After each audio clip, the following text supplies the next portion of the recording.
Okay, so let's turn to the binary representation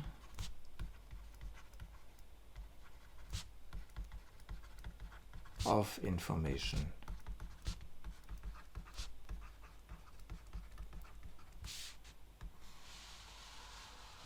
Key aspects are that this is a discrete representation of information, which is rather universal and reproducible.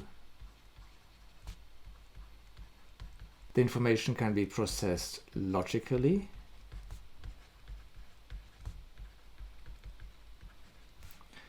and this is predictable. And furthermore, we can enhance the reliability by using concepts such as redundancy and error correction. The simple idea behind all of this is to represent the information in terms of integer numbers, which are written in a binary form.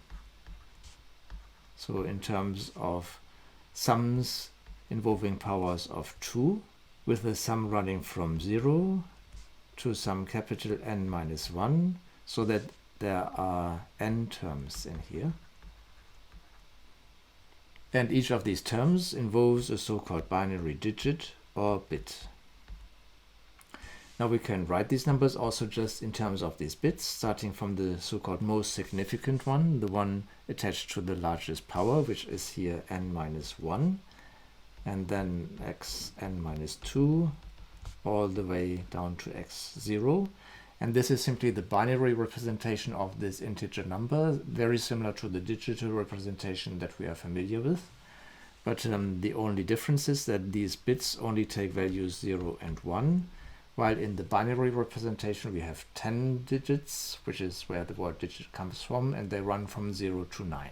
So we could, for instance, have the following sequence of 6 bits. So these different bits stand for the different powers of 2 to the 0, 1, 2, 3, 4, 5. But in this particular number we have only contributions from 2 to the 1 and 2 to the 5. So this is 32 and 2. So in terms of the numbers that we normally write down, this would be 34. Now these are two different representations of the same number, and in order to distinguish them, we can specify this, for instance, as follows, where we just put the base down here at the bottom of this parenthesis, and the base itself is always written in base 10 itself, in the normal base that we are used to. Now you could ask, what is the number 10? Well, it's the 10th number after the number 0. So you could define it using set theory if you really wanted to, but you could also say that this is a representation of the number 10. So how do these numbers represent information? Well, they represent information when you place them into a suitable context. This could be the context of the English alphabet. For instance, if you take the number 65 in base 10, then you can interpret it as the letter A in a suitable encoding, such as this one here. Or the context could be colors on a computer screen. So you could take, for instance, the following number written in base 16 and interpret it as a web color, as indicated here. In base 16, each of these symbols here represent 4 bits, running from 0 until F, and 2 of these are 8 bits, and this corresponds to a so-called byte. So these numbers are made out of 3 bytes, and each of them represent a brightness of a red, green or blue pixel on your computer screen. Now, when I combined these symbols into a larger unit, I implied that you can actually do some very interesting arithmetics on the number of bits, and this indeed leads to very interesting considerations. This leads to the idea to introduce the bit as a unit of information. It is actually very interesting to think about this a bit more systematically. So the number of states that you can store in n bits are 2 to the n. So these are all the numbers x, running from 0 2 to the n minus 1. So 2 to the n numbers in total. I'm going to give this a dedicated symbol, a curly n. The relation between the number of bits and the number of states is very simple. In this direction it is taking a power of 2, and in the opposite direction it's taking a logarithm with base 2.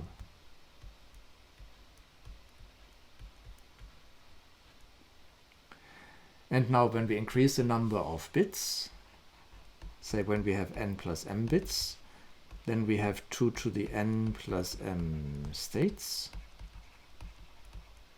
The m bits that we have added give us 2 to the m states, which I'm going to call curly m. And so this one is indeed curly n times curly m.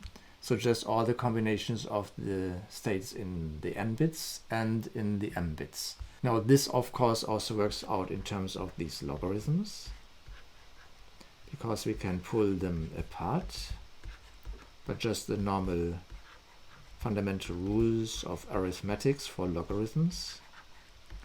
And this just gives us n plus m. Now this is a very simple mathematical statement, but it obtains some physical significance when we interpret these numbers here as the number of states of a physical system, because then we can reinterpret this as an entropy. Now in an entropy we consider the probabilities that a physical system is in one of the attainable states. So when we want to interpret this as an entropy for a system with n bits, there are curly n states. And if we don't know anything further about the system, then we have probabilities for each of these states, which are 1 over curly n. And the corresponding entropy would be given as a sum over these states, Pn logarithm Pn, with a minus sign in front of this. Now in the thermodynamic entropy we would introduce here the Boltzmann constant and take the logarithm as a natural logarithm, but here we are simply taking the logarithm in base 2. And this is known as the Shannon entropy.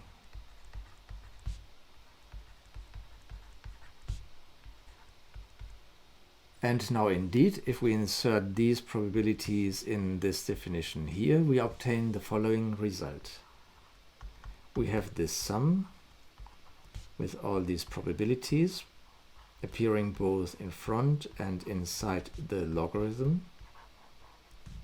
But now all the terms in the sum are the same, and there are curly n of these. So this term here cancels, and this logarithm of the inverted number is just a negative of the logarithm itself. So what we obtain is logarithm of curly n, and this is just the number of bits. So there is a very natural link between the number of states of your physical system and the capacity to store information inside it, and this is quantified by this Shannon entropy. So this gives us a very general way to quantify information.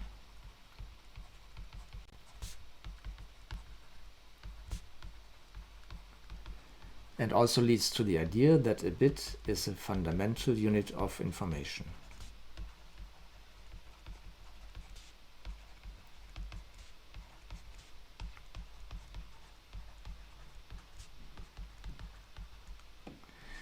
Now, in the context which I described, this sounds very simple, but the complexity of your physical system could involve how many different degrees of freedom you have in there, or how many components you couple together and in which way. So having a way to boil this all down into a single number is very useful. And furthermore, what we have described here can also be used when we do not make use of all the physical states of the system in the same way. And there are very practical examples of this. So for instance, when we store text in terms of an ASCII code, this actually only makes use of 7 of the 8 bits in a byte. And furthermore, in a text, different letters appear in different frequencies.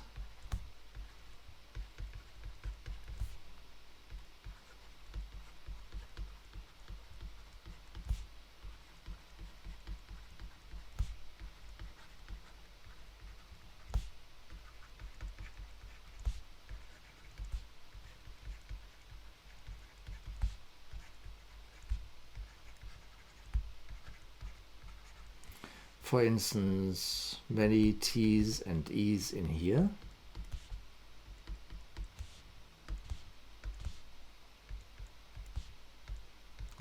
But not so many X's and W's. Now the Shannon entropy can then be used to quantify how much information is really stored in the text. So this can be used for data compression. And this is the essence of the so-called Shannon's Noiseless channel theorem. And this is also very useful for error correction. For instance, you could consider the transmission of data over a channel, which is a little bit imperfect, so that some fraction, say a fraction p of the bits, come up with the wrong value. They're so-called flipped.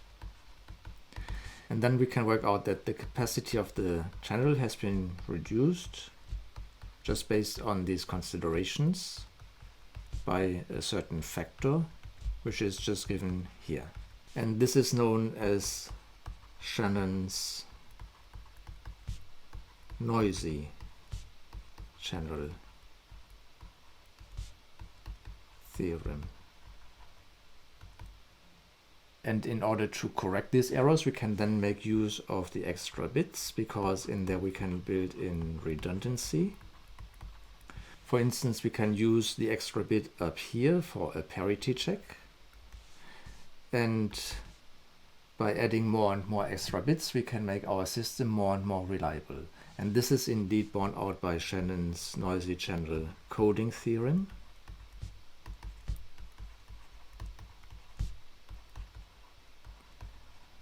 Which tells us that we can then find ways to make these errors arbitrarily small.